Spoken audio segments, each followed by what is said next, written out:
নমস্কার বন্ধুরা, আমি রান্নাঘরে চলে আসছি। তো আমি আজকে নতুন জিনিস বানাবো, পাউরুটি দিয়ে ছানা দিয়ে রসমালাই। তো কীভাবে বানাচ্ছি তোমরা দেখো। আমি এখন পাউরুটির সাইডগুলি ফেলে দেব, আর মাঝখানের এগুলি নিব, সাদা অংশটা।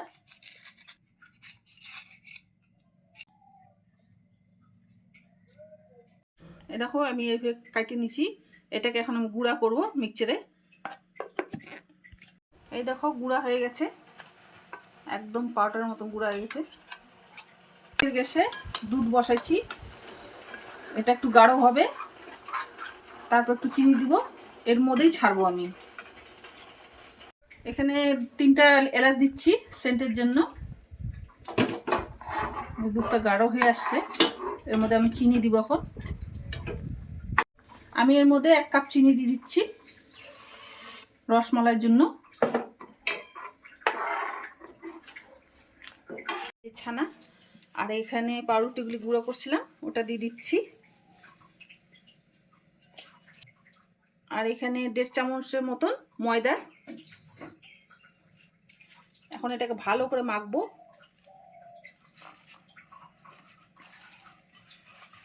খুব সুন্দর করে মাখতে হবে। সামান্য একটু ঘি দিচ্ছি,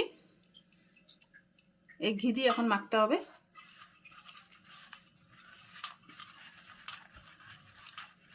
এই যে মাখা হয়ে গেছে, দেখো কি সুন্দর হয়ে গেছে, এক ফোঁটা হাতে লাগছে না। এখন আমি এটাকে গোল গোল করব রসমালাইয়ের মতন।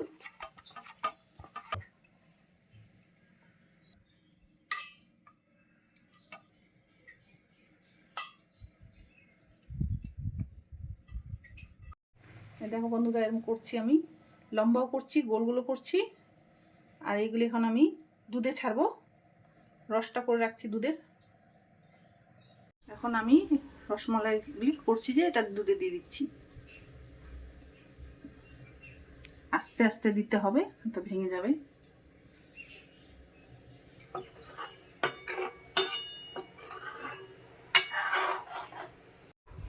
এখন এটাকে একটু নেড়ে ঢেকে দিয়ে দিচ্ছি, এগুলো একটু সেদ্ধ হবে। আমার পাউরুটি দিয়ে ছানা দিয়ে রসমালাই হয়ে গেছে। তো ভিডিওটা যদি ভালো লাগে লাইক, কমেন্ট, সাবস্ক্রাইব করে দিয়ে পাশে থাকেন। ধন্যবাদ বন্ধুরা।